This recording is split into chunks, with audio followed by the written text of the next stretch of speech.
सच्चिदानंद भगवान की जय। हम और आप गीता जी के मंत्रों पर आधारित भगवान कृष्ण की उपदेश जो उन्होंने अर्जुन को उन्मित्त बनाकर सारी मानवता को दिया, उसकी चर्चा करते आ रहे हैं।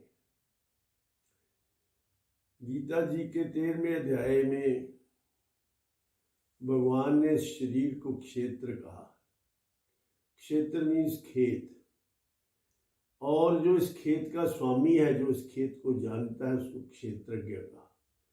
यानी ये दो का कॉम्बिनेशन है शरीर। इसमें एक तो क्षेत्र है, क्षेत्र मीन्स खेत, यानी खेत से जो कुछ प्रोड्यूस आई उसी से ये शरीर बना हुआ है।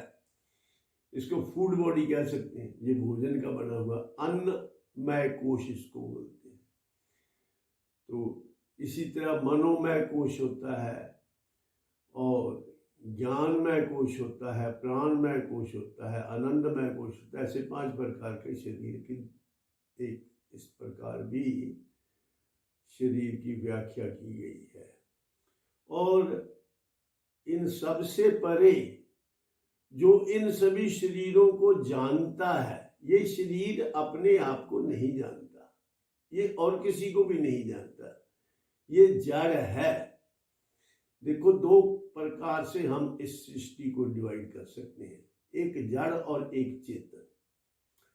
या और एक तरीके से समझे तो एक तो है ऑब्जेक्ट और एक है सब्जेक्ट। एक वो तत्व है जो जानने में आता है, वन विच इज विटनेस्ड, जिसको जाना जाता है, और एक वो जिसके जानने में आता है, या एक जानता है, एक जाना जाता है।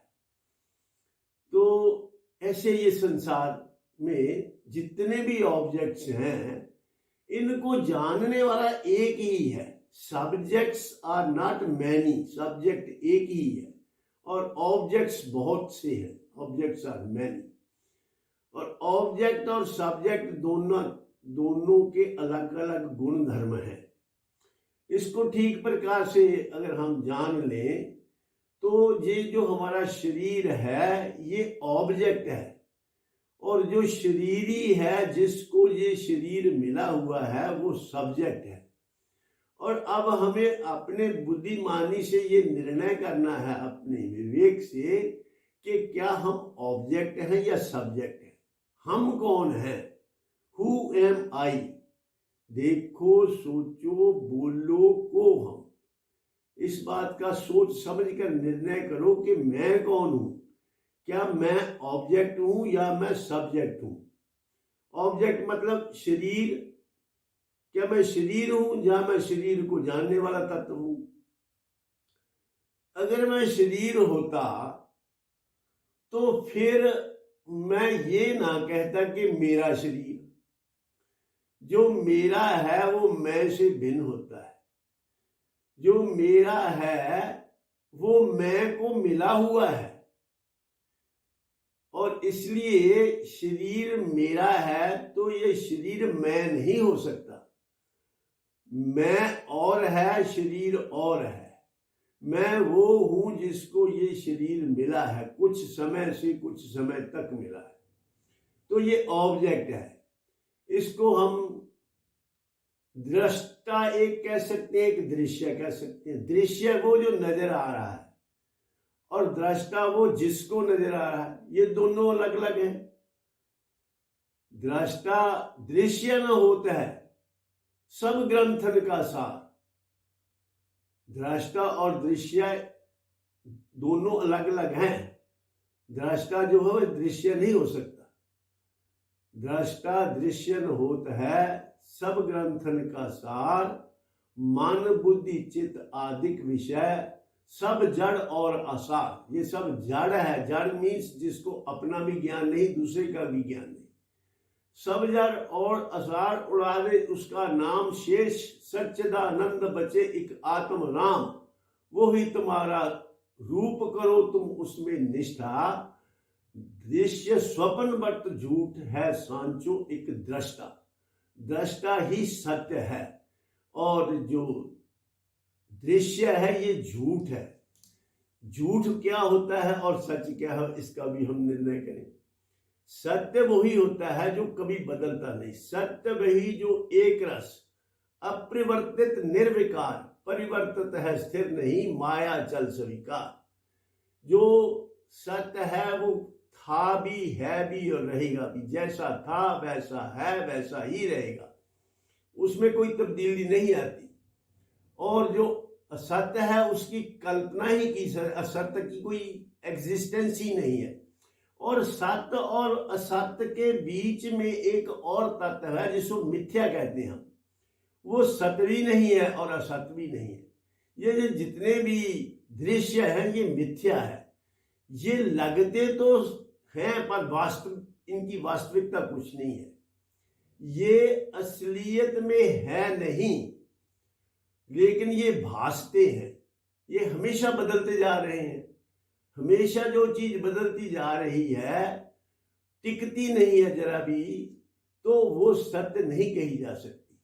उसका रूप तो बदलता ही जा रहा है। सारा संसार ही ऐसे है। संसार सारा जो है ये मिथ्या है। संसार का मतलब ही ये है जिसमें संसरण होता रहता है, जो सरकता रहता है, जो चल रहा है, कभी टिकता नहीं है। और एक ऐसा तत्व जो इसको देख रहा है वो कभी बदलता नहीं, कभी हिलता नहीं, वो टिका हुआ है। वो है हम, वो है आत्मा। अब इन दोनों के गुण धर्म को पृथक पृथक जानकर अपने आप को अपनी बुद्धि से निर्णय करके आत्मा मानकर जो आदमी शरीर छोड़ता है उसको दोबारा जन्म नहीं लेना पड़ता। क्योंकि जन्म मरण तो शरीर का होता है। वो शरीर तो हम है नहीं। जो हम है नहीं उसको हम अपना आप मानकर ही सारी मुसीबतें झेल रहे हैं। वास्तव में हम शरीर है नहीं, लेकिन हम अपने आप को शरीर मान के बैठे हैं। गलती करके बैठे हैं, एक घाटे का सौदा करके बैठे हैं, इसलिए जन्म मरण के चक्कर में पड़े हुए हैं। शरीर जन्मेंगे, शरीर फना होंगे, ऐसे ही ये सिलसिला चलता आ रहा है, चलता रहेगा। लेकिन जब तुम अपनी सही पहचान को प्राप्त कर लोगे, जब तुम्हें ये महसूस होने लगेगा, ये फील होने लगेगा, ये अनुभव में आ जाएगा कि मैं शरीर नहीं, मैं तो शरीर को जानने देखने वाला तत्व हूं। मेरी कभी मृत्यु नहीं होती, मेरा कभी जन्म नहीं होता, मुझ में कभी तब्दीली नहीं आती। जब तुम ऐसा अनुभव कर लोगे तो आप इसी जीवन में मृत्यु से पहले ही मुक्त हो जाओगे। कोई परेशानी आपके जीवन में नहीं रहेगी, क्योंकि आत्मा जो है वो सत्य चित्त आनंद है। ये उसका स्वभाव है। वो सत्य है। सत्य मीन्स जैसा था वैसा है, वैसा रहेगा, इसमें कोई तब्दीली नहीं आती। चित्त मीन्स ये स्वयं को भी जानता है, दूसरे को भी जानता है। आनंद मीन्स इसको कभी दुख नहीं होता। आत्मा तक दुख की पहुंच नहीं है, क्योंकि आत्मा स्वयं ही सुख स्वरूप है। इस प्रकार जानकर जो शरीर छोड़ता है, क्षेत्र, भगवान ने गीता जी में इसकी साक्षी दी है। क्षेत्र क्षेत्रज्ञ योरेव मंतरम ज्ञान चक्षुषा भूत प्रकृति मोक्षम च ये विदुर जानति ते परम। जो क्षेत्र और क्षेत्रज्ञ के अंतर को जानकर इस शरीर को छोड़ता है वो दोबारा जन्म नहीं लेता, उसकी मुक्ति हो जाती है। इन शब्दों से मैं अपनी वाणी को विराम देता हूं और आप सब से यही अनुरोध करूंगा कि कुछ समय निकाल कर इस बात पर विचार करो कि मैं क्षेत्र हूं कि क्षेत्रज्ञ हूं। डेफिनेटली आप क्षेत्रज्ञ हैं, क्षेत्र नहीं है। क्षेत्र आपको मिला हुआ, शरीर आपको कुछ समय से कुछ समय तक मिला हुआ है। ये आपका एक साधन है, एक टूल है, एक व्हीकल है, जिससे आपको अपनी सही पहचान करनी है। वो काम करने के लिए कुछ समय निकालो तो आपका ये जीवन भी सुखमय रहेगा और परलोक भी सुखमय होगा। लोक सुखी परलोक सहेले। तो इन शब्दों के साथ मैं अपनी वाणी को विराम देता हूं और आप सबके कल्याण की कामना करता हूं। भगवान आपके जीवन में भोग और बोध दोनों होते, क्योंकि बोध से आपको शांति मिलेगी, भोग से आपको संसारिक सुख मिलेंगे। दोनों के लिए यथायोग पुरुषार्थ करना चाहिए। सर्वे भवन्तु सुखिनः, सर्वे सन्तु निरामयाः, सर्वे भद्राणि पश्यन्तु, मा कश्चित् दुःखभाग् भवेत्। ओम शांति शांति शांति।